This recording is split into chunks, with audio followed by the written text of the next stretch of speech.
Hemos estado hablando mucho en este canal sobre el Imperio Romano Occidental y Oriental.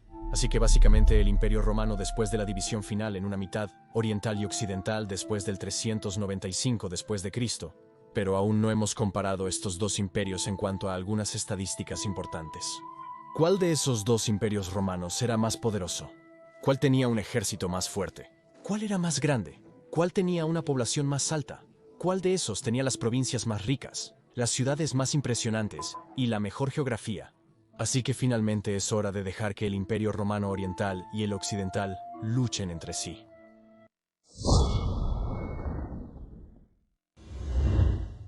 Había sido un largo tiempo en venir. Era solo cuestión de tiempo hasta que el Imperio Romano se dividiera en subimperios rivales. Ya vimos esto sucediendo una vez, la crisis del siglo XIII.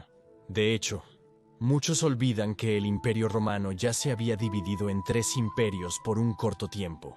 En el oeste estaba el Imperio Galo, en el centro estaba el núcleo del Imperio Romano y en el este estaba el Imperio de Palmira.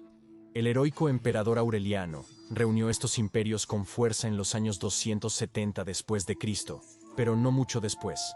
El emperador Diocleciano se dio cuenta de que el imperio se había vuelto tan inestable que en este punto ya no era posible tener solo un emperador, y por lo tanto fue dividido en cuatro partes. A partir de ese momento, cada vez más se cristalizaría que había dos grandes mitades del Imperio Romano, el este de habla griega y el oeste de habla latina. Por un breve momento, el imperio fue reunificado nuevamente bajo un solo emperador, como sucedió con Constantino, con Julian y con Teodosio. Pero cuando Teodosio murió, la división final del imperio llegó en el 395 después de Cristo, dejando estas dos vastas mitades del Imperio Romano a sus asombrosamente incapaces hijos. Con el paso de los años, el alejamiento entre las dos mitades creció, especialmente después del desastre de Adrianópolis en el 378 después de Cristo, cuando a los godos se les permitió establecerse en Ilírico. Esto había creado una brecha entre el oeste y el este, y había aumentado aún más el alejamiento. Ahora podrías decir, esta comparación entre este y oeste es estúpida, ya que está absolutamente claro que el este era superior, porque el oeste cayó. Por lo tanto, el Imperio Romano Oriental era el superior.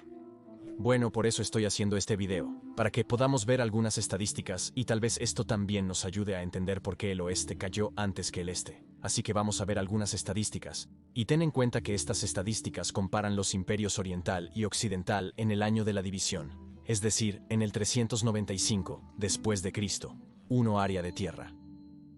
El Imperio Romano Occidental tenía un área de tierra de unos 2 millones de kilómetros cuadrados en la división en el 395 después de Cristo, mientras que el Imperio Romano Oriental tenía un poco menos, alrededor de 1.9 millones de kilómetros cuadrados de área de tierra en ese mismo año.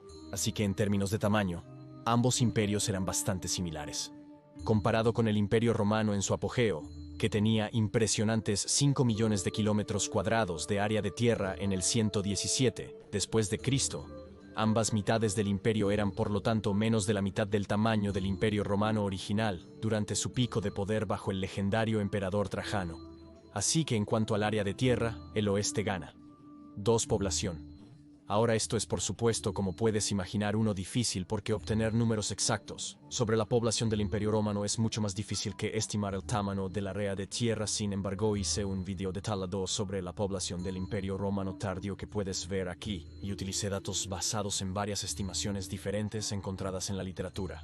El valor más comúnmente encontrado es que el Imperio Romano tenía una población máxima de 60 a 70 millones, y el posterior Imperio Romano en el siglo IV había disminuido en términos de población a alrededor de 55 o 56 millones, una pérdida de población considerable, más del 10%. En 395 el imperio se dividió con el 40% de los romanos, 22 millones, en el oeste y el 60%, 34 millones, en el este. Así que el este gana aquí. 3. Ciudades. ¿Cuál de los dos imperios romanos tenía las ciudades más grandes y esplendorosas? Por supuesto, el Imperio Romano Occidental contaba con Roma, la ciudad madre, de donde surgió todo el imperio. Incluso en el 395 después de Cristo, Roma todavía tenía 800.000 habitantes y seguía siendo la ciudad más grande tanto en el este como en el oeste. El oeste también tenía otras ciudades impresionantes, como la capital imperial Mediolanum, que probablemente tenía más de 100.000 habitantes, y Cartago en África, que era muy grande y probablemente tenía una población de alrededor de 350.000 a 500.000 en su momento. Esto es, por supuesto, muy impresionante. Sin embargo, el este tenía muchas más ciudades grandes aparte de Roma, Cartago y Mediolanum. La mayoría de las otras ciudades en el oeste estaban bastante por debajo de los 100.000 habitantes, y especialmente la provincia de Britania. Tenía ciudades muy pequeñas, pero en el este encontrarías muchas ciudades súper impresionantes. Estaba Alejandría, que en el 395 después de Cristo debió haber tenido alrededor de 500.000 habitantes. Por supuesto, Antioquía también tenía un número similar de residentes. Luego estaba Éfeso en Asia Menor, también con alrededor de 500.000 habitantes. Luego estaba Mirna con 250.000 y Pérgamo con 150.000. Y luego, por supuesto, estaba la capital del Imperio Romano de Oriente, Constantinopla misma, que en ese momento posiblemente tenía alrededor de 300.000 a 400.000 habitantes. Así que vemos, mientras que el oeste ciertamente tenía la ciudad más impresionante y esplendorosa de la antigüedad, Roma misma, el este simplemente tenía un gran número de ciudades grandes, mucho más que el oeste. Y así, el este gana. Hola amigos de la historia romana tardía. Soy yo, Sebastián, el creador y la persona detrás de Mayoriano. Pido disculpas por esta breve interrupción, pero quería pedirles su ayuda para apoyar a Mayoriano y para apoyar el canal para que podamos mantener a Mayoriano como un canal sobre la historia romana tardía. Como saben, el algoritmo de YouTube a menudo no es muy amable con temas de nicho como la historia romana tardía, y por lo tanto, realmente necesito su apoyo para mantener a Mayoriano tal como está, para mantenerlo como un canal sobre la historia romana tardía para que podamos continuar explorando esta era más fascinante del Imperio Romano tardío, y para que no tengamos que convertir a Mayoriano en un canal de historia convencional. Solo unos pocos euros al mes de apoyo realmente pueden marcar la diferencia. Gracias por considerar apoyarme a través de Patreon o la membresía de YouTube. No puedo agradecerles lo suficiente, les agradezco desde el fondo de mi corazón. El propio Mayoriano estaría orgulloso. Gracias, amigos de la historia romana tardía, y volvamos al video. 4 provincias. Ahora ya puedes adivinar quién tenía las mejores provincias. Como habrás notado en mis videos anteriores, el oeste tenía las peores provincias. Por eso la división fue un desastre para el Imperio Romano en su conjunto, porque nunca debió dividirse. En primer lugar, el oeste tenía las buenas provincias de Italia, por supuesto, luego África y partes de Hispania y la parte sur de Galia. Pero tenía la provincia desastrosa de Britania, que básicamente solo generaba usurpador tras usurpador, y Galia del Norte era un área despoblada y pobre después de la crisis del tercer siglo. Ahora compáralo con el este que tenía Grecia, Anatolia, el Levante y Egipto, todas áreas que habían sido urbanizadas y parte de grandes imperios altamente desarrollados incluso antes de Roma. El este también estaba en la ruta de la seda, permitiendo el comercio con Persia, e incluso con la lejana India y China. Entonces, por supuesto, puedes imaginar que en consecuencia el este tenía mejores finanzas que el oeste, porque la tributación de provincias más ricas con más población permitía que el este simplemente tuviera una base impositiva mucho mejor, y por lo tanto, una mejor economía. Además, el este no tenía una provincia desastrosa como Britania, por lo que no había un punto caliente de usurpadores en el este, donde cada 20 a 50 años enormes ejércitos declararían repentinamente la guerra y marcharían sobre Constantinopla. Pero esto es con lo que el oeste tenía que lidiar constantemente, así que aquí también el este gana 5. Geografía. Una de las razones más grandes por las que el este sobrevivió cuando el oeste cayó fue simplemente geografía. Miremos por un momento al este en comparación con el oeste. Básicamente lo que hizo al este tan poderoso fue que las provincias de Egipto y el Levante no eran alcanzables para las tribus bárbaras del norte. Casi imposible. Solo hubo una única incursión bárbara registrada a través de las montañas del Cáucaso por unos locos en Siria en el año 395. Los mares Negro y Caspio y las montañas del Cáucaso en medio formaban una barrera gigante que impedía las incursiones desde el norte. Y vimos que cuando las barreras naturales no eran lo suficientemente fuertes, el este de hecho sufrió derrotas brutales como en Adrianópolis en 378 contra los godos, que iniciaron toda la reacción en cadena negativa en primer lugar, e incluso permitieron a los godos arrasar los Balcanes en los años siguientes, simplemente porque pudieron pasar el río Danubio. Así que, básicamente hablando, a través de una geografía más defendible, las provincias más ricas de Egipto y el Levante no podían ser alcanzadas por invasores extranjeros del norte, y por lo tanto, la base impositiva del Imperio Romano Oriental estaba segura, y el estrecho del Bósforo estaba defendido por Constantinopla, que incluso ya en 395 después de Cristo era un baluarte.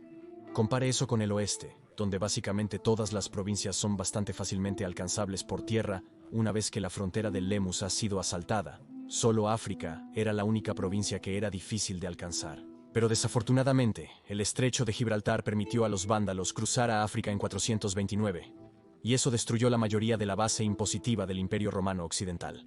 Por lo tanto, las finanzas del oeste definitivamente se arruinaron después de los años 430, y por lo tanto, el oeste ya no pudo mantener sus ejércitos, ni reclutar nuevos ejércitos. Así que el este gana de nuevo. 6. Ejército tamaño. Por supuesto, este es interesante. ¿Quién poseía los mayores ejércitos? Si observamos los conflictos entre el Imperio Romano del Este y del Oeste en el siglo IV, de los cuales hubo bastantes, podríamos llegar a creer que el Oeste tenía los ejércitos más pequeños o más débiles. El Oeste perdió con Magnentius contra Constantius II, con Magnus Maximus contra Teodosio, y luego nuevamente con Eugenius contra Teodosio. ¿Eran realmente los ejércitos del Oeste más débiles? Podemos hacer suposiciones educadas basadas en evidencias que, aunque escasas, existen.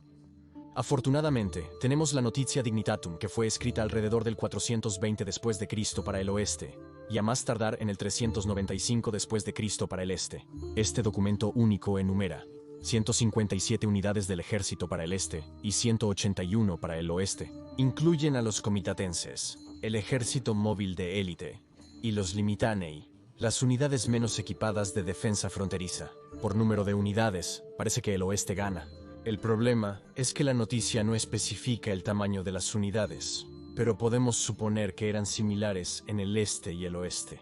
El cronista romano oriental Agatías escribió en el siglo VI que la fuerza nominal de todo el ejército romano era de 645.000 hombres, lo que significa incluyendo el tamaño del ejército occidental ya perdido, y que en su tiempo el Imperio Romano Oriental tenía una fuerza de 150.000 hombres. Los estudiosos modernos estiman la fuerza total del ejército entre 400 y 600.000 hombres, tanto para el este como para el oeste, tendiendo más hacia el tamaño menor. Así que si todo el ejército contaba entonces con 400.000 hombres, y después de la caída del oeste quedaban 150.000 hombres en el este, podemos suponer que el ejército del oeste era más grande, lo que se ajusta al mayor número de unidades, dado en la noticia. Así que mi estimación es de 250.000 hombres en el oeste y 150.000 en el este. Sin embargo, toma esto con un grano de sal, ya que los números exactos son imposibles de reconstruir. La noticia indica más unidades en el oeste que en el este, por lo que probablemente el oeste tenía el ejército más grande. No obstante, es incierto determinar por cuánto. Aunque el oeste ha perdido frecuentemente ante el este, aquí gana. Pero esto tuvo más que ver con mejores comandantes militares del este y a veces simplemente mala suerte por parte del oeste. 7. Emperadores.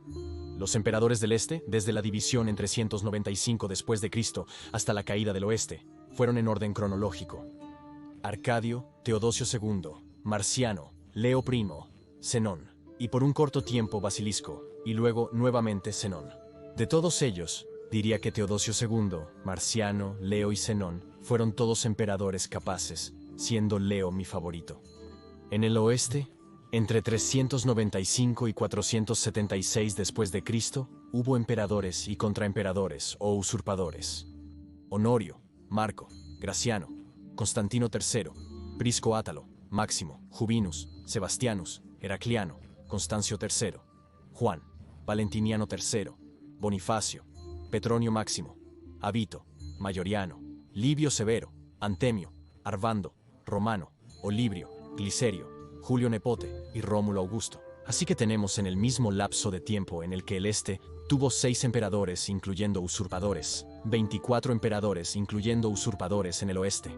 Así que ya puedes ver el absoluto caos que había en el oeste después de las invasiones de 407 y de esos 24 solo. Constancio III, Juan, Antemio, y por supuesto Mayoriano, merecían el nombre de buenos emperadores, y solo Mayoriano y Constancio. El tercero fueron verdaderamente grandes, con algunos aceptables, como Glicerio o Julio Nepote. Así que básicamente la proporción de buenos emperadores en el oeste era mucho menor que en el este, lo que simplemente se deriva del hecho de que la situación se había convertido en un completo caos después de las invasiones bárbaras de 407 y los años siguientes. Así que aquí también gana el este. Así que para resumir, el este tenía una población más alta, ciudades más prósperas y grandes, provincias más ricas, una geografía más defendible y un mayor porcentaje de emperadores capaces, y el oeste solo ganaría en cuanto al tamaño del ejército y el área de tierra. No es sorprendente que el este sobreviviera y el oeste cayera, dado que el Imperio Romano no fue concebido para ser regido por dos emperadores que frecuentemente entraban en brutales guerras civiles. El oeste solía perder, debilitando significativamente su ejército. El Imperio Romano siempre fue diseñado para ser gobernado como un imperio unido, donde una mano lava la otra, donde una parte ayuda a la otra. Pero después del 395 después de Cristo, esto fue cada vez menos el caso, y el este en realidad no siempre ayudó al oeste. Pero, tan pronto como el oeste cayó, el destino del este también quedó sellado, y solo era cuestión de tiempo hasta que el este también cayera. Y por favor, dale me gusta y suscríbete para que no te pierdas ningún video futuro sobre la fascinante era del Imperio Romano tardío. Y me gustaría agradecer especialmente a nuestro nuevo restitutor Orbis, Marco Sisini. Me siento especialmente honrado de tener a Marco Sisini aquí, el mejor recreador de Maxentius con quien hice muchas colaboraciones sobre Maxentius. Muchas gracias Marco por apoyar a Majorianus en esta forma tan generosa, no puedo agradecerte lo suficiente.